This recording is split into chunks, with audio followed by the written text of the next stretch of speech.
ওরে ওরে চন্দনা, চন্দনা, আমার শরীরটা একদম ভালো লাগছে না রে।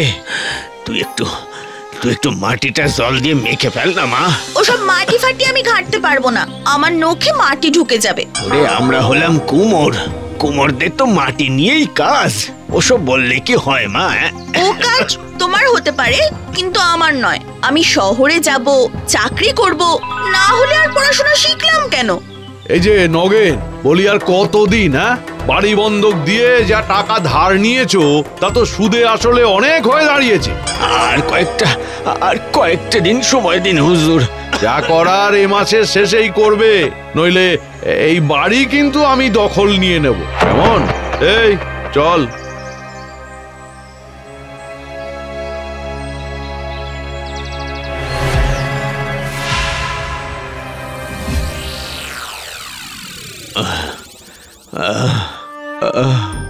মারে মারে, কিছুই তো রেখে যেতে পারলাম না।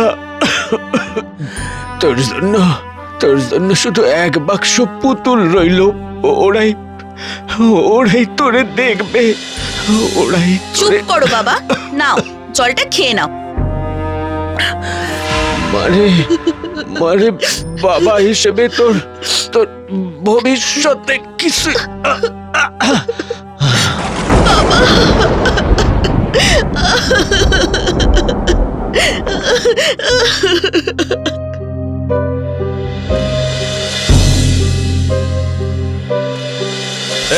এই বের কর, বের কর। এই যা যা ঘরে আছে সব বের করে দে, বের কর।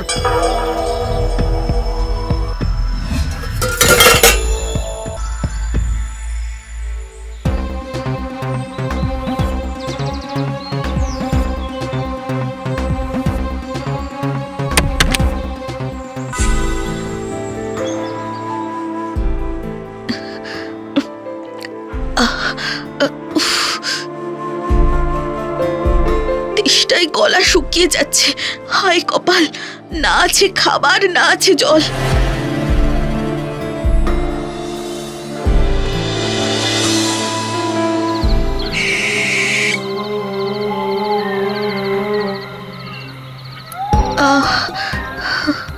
গ্রাম থেকে কতটা পথ চলে এলাম, কিন্তু এ তো গভীর জঙ্গল। এখন কি হবে? যদি এই জঙ্গলে বাঘ ভাল্লুক থাকে, রাত হলেই তো তারা বেরোবে।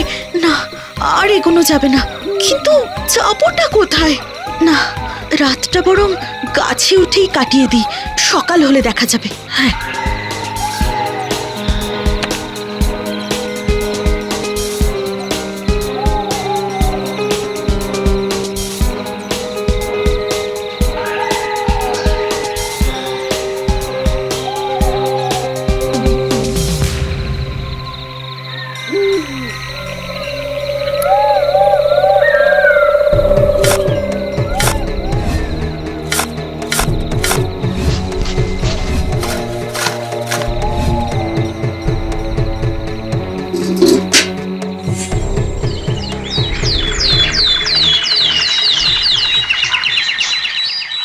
মা, সকাল হয়ে গেছে, গাছ থেকে নেমে এসো।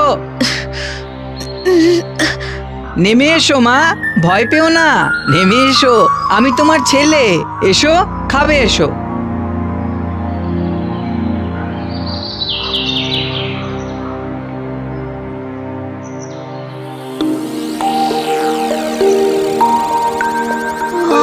আমি কি স্বপ্ন দেখছি? এই গাছের নিচেই তো কাল রাতে জঙ্গল ছিল, এখন ঘর, চাষের জমি, কুয়ো, এসব কোত্থেকে এলো? বাক্সটাই বা গেল কোথায়? কিছু খুঁজছো মা? আমার না একটা বাক্স ছিল এই গাছের নিচে। ও, সে তো আমি ঘরে তুলে রেখেছি, চিন্তা করো না। এসো এসো। দেখে তুই কি চোর ডাকাত বলে মনে হচ্ছে না, আর মামা বলে ডাকছে যখন, তাহলে এখানে থেকেই যাই।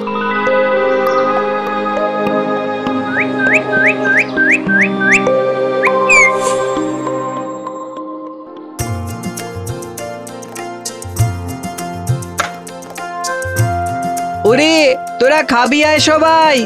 কাকে ডাকলি? কেন? আমার ভাইদের, দাদাদের, তোমার ছেলেদের। আমার ছেলে? হ্যাঁ গো।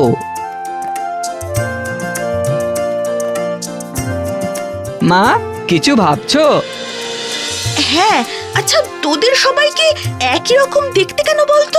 বারে, আমরা তো সবাই তোমার ছেলে, তাই একরকম দেখতে।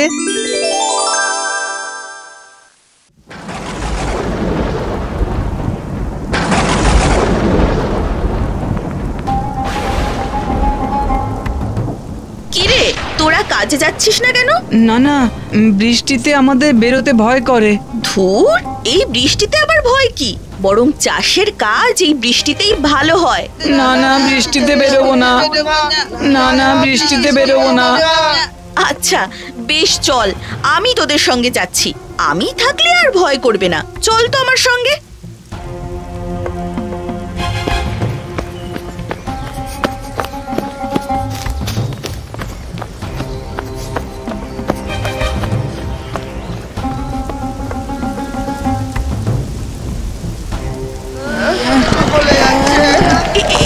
কি তোদের শরীর ওরকম গলে যাচ্ছে কেন? এই কি হলো তোদের? মাগো মাগো, আমরা তোমার বাক্সের 11টা পুতুল।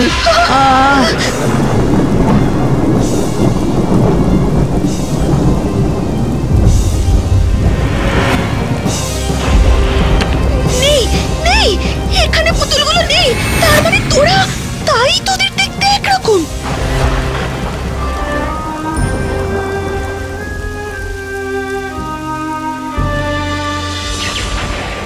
হায় হায়, আমার পুতুল, আমার ছেলেরা সবাই গলে গেল। কি হবে এখন? আমি যে আমার একা হয়ে গেলাম বাবা। আমি যে আমার একা হয়ে গেলাম। ওরা যে আমার মাটির সাথেই মিশে গেল। আমি কি করব? কি করে যে আমি ওদের প্রাণ ফিরিয়ে দেব? কেন যে তখন বাবার কাছে মাটির কাজটা শিখলাম না? বাবা, আমাকে কেন জোর করে অন্তত পুতুল করাটা শেখালে না বাবা? বাবা, তুমি তো খুব বড় শিল্পী ছিলে, তাই এরকম 11টা পুতুল বানাতে পেরেছো। আমি পারছি না বাবা।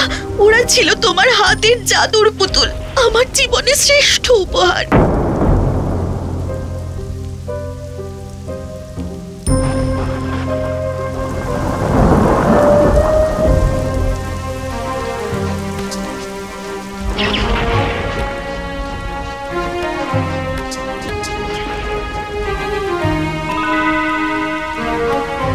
মা মা, ফিরে এসেছিস বাবা আমার, ফিরে এসেছিস তুই।